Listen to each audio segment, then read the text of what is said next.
Assalamualaikum warahmatullahi wabarakatuh. Alhamdulillahirabbil alamin wassalatu wassalamu ala asyrafil anbiya'i wal mursalin wa ala alihi wa sahbihi ajmain amma ba'd. Kaifa halukum jami'an ayyuhat tullab wat talibat? Alhamdulillah arju kullukum fi halati sihah.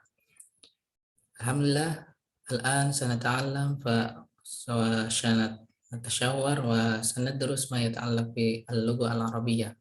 Wa qabla dhalika sa'arifu nafsi ismi Nugro Septin Wijaya Kusuma min Jamiati Ibni Khaldun Mustawa Asabi. Nah, alhamdulillah kita akan mempelajari bersama teman-teman di sini mengenai bahasa Arab.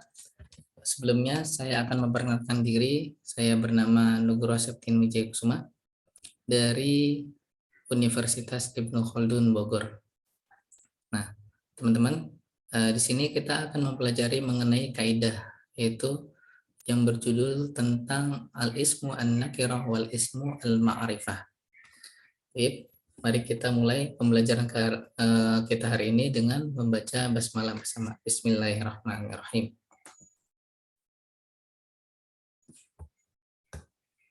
Nah, di sini kita terlebih dahulu akan mengulas sedikit mengenai tentang isim. Nah, seperti yang kita ketahui bahwasanya isim adalah kalimatun dallas ala makna fi nafsiha walam tuktaron bizamanin wad'an. Jadi isim adalah kata yang menunjukkan pada makna tersendiri dan tidak disertai dengan status waktu. Jadi maksudnya di sini adalah isim itu merupakan kalimat ya. Dia itu memiliki makna tersendiri. Tidak lain halnya dengan huruf ya. Huruf itu tidak memiliki makna tersendiri seperti min. Min artinya dari. Nah, dari apa? Nah, di sini tidak memiliki makna tersendiri, akan tetapi isim ini memiliki makna tersendiri. Misalnya Muhammadun. Nah, itu memiliki makna tersendiri, yaitu sosok Muhammad, nama Muhammad. Nah, kemudian walam tuktaron bizaman. Isim itu tidak terikat dengan waktu. Lain halnya dengan fiil ya. Fiil pasti selalu wajib berkaitan dengan waktu. Nah, ini dia yang dinamakan isim. Kemudian pengertian mengenai isim nakiroh dan isim ma'rifat sebagai berikut. Isim nakiroh kullu ismin yadullu ala ghairi muayyanin. Isim nakiroh adalah isim yang menunjukkan makna yang umum. Nah, maksudnya makna yang umum di sini adalah belum menyatakan atau menerangkan suatu makna secara spesifik. Dalam artian di sini isim nakiroh itu masih bersifat umum ya.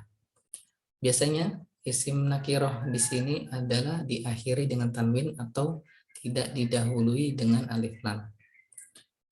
Nah, lanjut pengertian isim ma'rifat. Isim ma'rifat yaitu kullu ismin yadullu ala muayyanin. Isim ma'rifat adalah isim yang menunjukkan makna tertentu atau khusus atau kata benda yang telah terdefinisikan dengan pasti.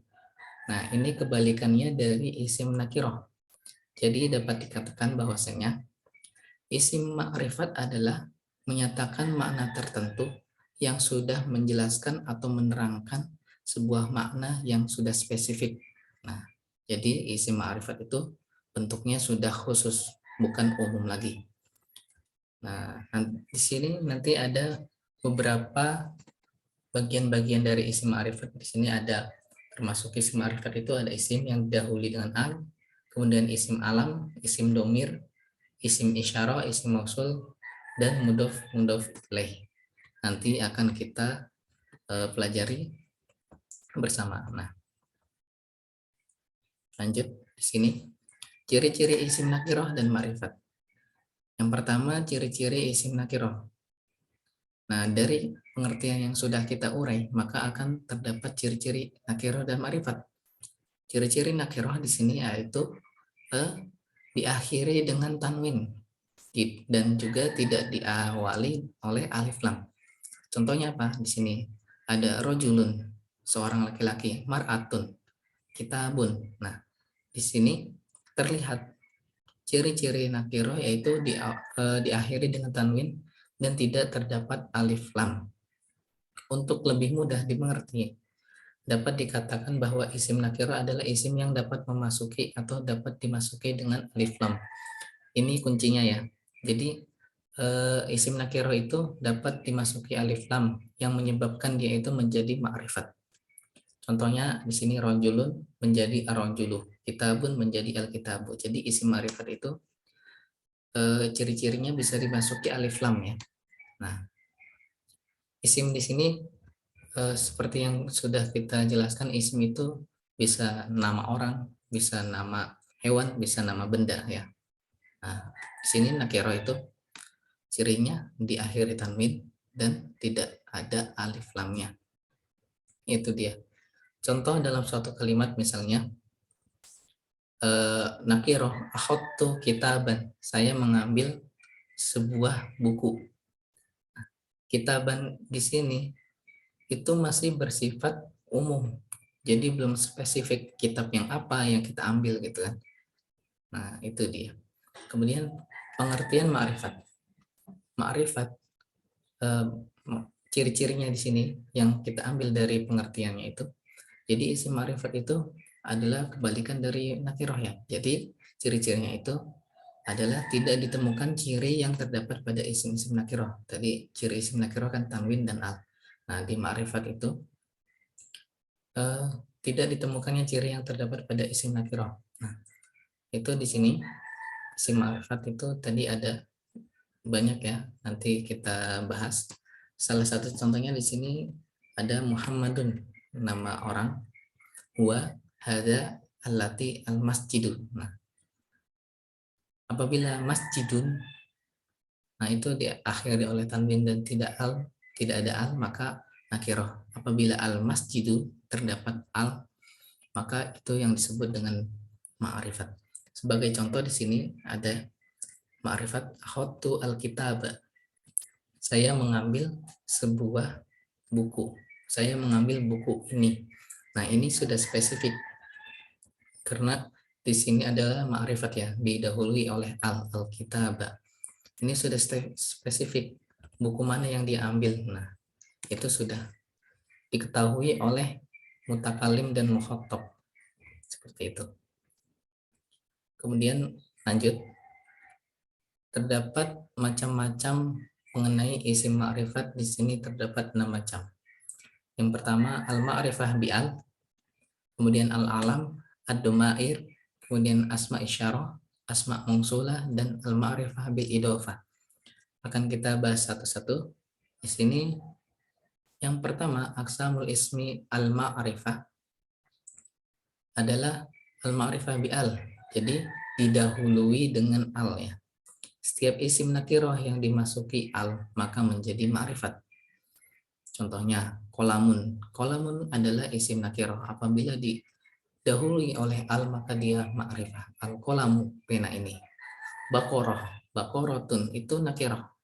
Kemudian apabila diawali dengan al bakorotu, maka ini ma'rifah. Jadi kata atau kalimat ini sudah spesifik al bakorotu, sapi ini. Nah, kemudian yang kedua, pembagian isim ma'rifah yang kedua yaitu isim alam. Isim alam ini adalah isim yang menentukan pada musamma atau perkara yang dinamai secara mutlak. Seperti lafal Ja'far ya, nama orang. Kemudian Indonesia, nama tempat. Abdullah, Maryam. Jadi isim alam adalah sebuah isim yang sudah spesifik yang menunjukkan sosoknya langsung gitu. Seperti Muhammadun, Abdullah, Makkah, Mekah, nah itu sudah kita ketahui, maka dinamakan ma'rifah. Kemudian yang ketiga adalah ad-domair, kata ganti. Nah, mungkin teman-teman sudah hafal semua ya kata ganti dalam bahasa Arab. Di sini ada untuk laki-laki dan perempuan masing-masing memiliki kata ganti. Nah, ada huwa humahum, hiya humahunna, anta antuma antum, anti antuma antunna, ana nahnu. Sebagai contoh misalnya di sini huwa yashrabu al-qahwata. Huwa maka di sini adalah isim ma'rifat. Dia minum kopi. Nah, lanjut. Aqsamul ismi al-ma'rifah yang keempat yaitu asmaul isyarah, yaitu kata tunjuk. Isim isyarah adalah kata tunjuk atau kata penghubung khusus menunjukkan sesuatu. Nah, teman-teman juga pasti sudah mengetahui kata tunjuk di sini ada khusus untuk laki-laki dan juga perempuan dan untuk jamak. Ada haza, hadani, hadihi, hatani, haula, dalika, tilka, ulaika, huna, hunalika, hunaka, hunalika. Nah, sini masing-masing ada untuk laki-laki dan perempuan. Sebagai misal di sini adalah hadzat tufahu ladidun. Nah, hadzat tufahu ladidun, maka hadza di sini adalah isim ma'rifat ya. Ini adalah apel yang lezat. Kemudian hadani alkitabani mufidani. Dua buku ini dua buku yang berfaedah. Nah, hadani alkitabani mufidani. Kemudian dzalikar rajulu jamilun. Laki-laki itu ganteng, tampan. Nah, dzalika di sini maka dia adalah ma'rifat spesifik. Nah, kemudian yang dimaksud di sini kata tunjuk yang perempuan ya. Maksudnya bukan hanya nama manusia yang perempuan saja, misalkan Zainab. Zainab pasti perempuan ya. Kata tunjuknya hadhihi. Tidak hanya berhenti pada nama perempuan, akan tetapi yang dimaksud di sini juga bahwasanya dalam segi lafaz pun apabila dia terdapat tak marbutoh atau tak taknis, maka dia digolongkan dalam bentuk perempuan, seperti misalnya al-madrasah. Jadi menggunakan kata tunjuk yang muannas ya, yang perempuan, seperti zalikal tilkal madrasah kabirah gitu. Jadi menggunakan tilka, kelas itu sekolah itu besar. Kemudian lanjut. Yang kelima di sini ada asma al-mausulah. Jadi isim ma'rifat yang kelima nama-nama atau isim mausul, kata sambung. Nah, isim ini berfungsi untuk menghubungkan beberapa kalimat atau pokok pikiran menjadi satu kalimat. Ini juga pasti sudah banyak kita dengar. Nah, ada alladzi, alladzani, alladzina, allati, allatani, allati, allai. Nah, di sini juga setiap muannas dan muzakkar memiliki kata sambungnya masing-masing, baik mufrad, musanna, dan juga jamak. Sebagai contoh di sini ada ja'a at-talibu alladzi yuqimu as-shalah. Datang seorang siswa yang mana dia ingin menegakkan sholat, menunaikan sholat. Alladzi di sini maka dia adalah ma'rifat. Alladzi di sini menjelaskan kepada siswa ya. Siswa yang ingin mengerjakan sholat. Nah, ini yang mudzakkar untuk mufrad. Yang selanjutnya untuk musanna jamak bisa teman-teman baca lagi ya di rumah. Kemudian pembagian ma'rifat yang terakhir adalah al-ma'rifah bil idhofah. Nah, idhofah di sini menggabungkan dua kata isim menjadi satu makna yang melahirkan suatu hukum wajib majrur untuk isim yang kedua. Isim pertama disebut mudhof. Nah, pertama itu harus nakirah dan isim kedua boleh nakirah, boleh ma'rifat. Nah, ini yang disebut dengan mudhof ilaihi. Sebagai misalnya di sini adalah babun dan faslun. Jadi mudhof atau idhofah itu adalah dua kata atau dua isim dalam satu kalimat itu digabung menjadi satu kalimat. Ada babun, ada faslun. Nah, ini ada dua kalimat ya, ada dua kata. Maka digabung menjadi satu, yang menjadi satu kesatuan atau satu makna. Ini kan kalau terpisah gini memiliki makna masing-masing ya. Babun pintu, faslun kelas. Nah, di sini cara membuat idhofah yaitu yang benar seperti ini. Yang pertama harus wajib nakirah, babu. Jadi babul fasli. Nah, yang faslun itu boleh nakirah, boleh ma'rifat. Yang wajib dimajrurkan, majrur di sini jadi menjadi alamatnya itu kasroh ya. Yang asalnya faslun menjadi fasli. Nah, babul fasli. Nah, itu yang benar. Kemudian bisa juga babu faslin. Nah, kenapa babul fasli? babul fasli. Nah, di sini apabila idofah itu yang mudhof ilaih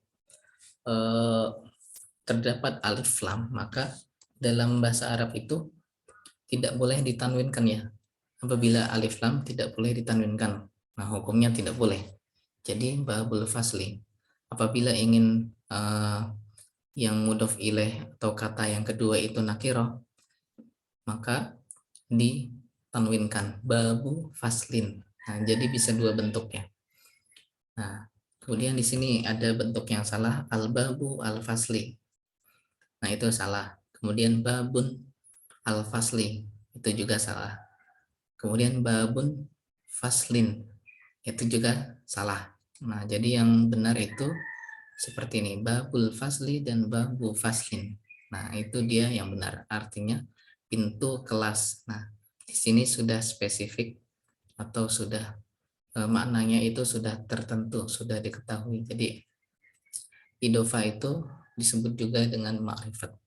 Babul fasli menjadi makna satu kesatuan, artinya pintu kelas. Baik, itu teman-teman pada kesempatan kali ini yang bisa kita sampaikan. Jadi di sini bisa kita simpulkan nakirah itu adalah makna yang belum tentu atau masih bentuk umum, ya, belum spesifik. Jadi nakirah itu belum spesifik. Sebagai contoh di sini teman-teman memiliki PDF ini ya yang dari Kementerian Agama, Kemendikbud. Nah, di situ ada contoh juga nazartu jamala nazartu jamala haulal ahramat. Nah, jamala di sini adalah nakirah ya, karena tidak didahului alif lam. Nah, kemudian isim ma'rifat tadi ada 6 ya, didahului dengan al. Di sini contohnya ada asuyah, al-hayawan, al-mathafu. Nah, asuyah artinya wisatawan, al-hayawan hewan, al-mathafu museum.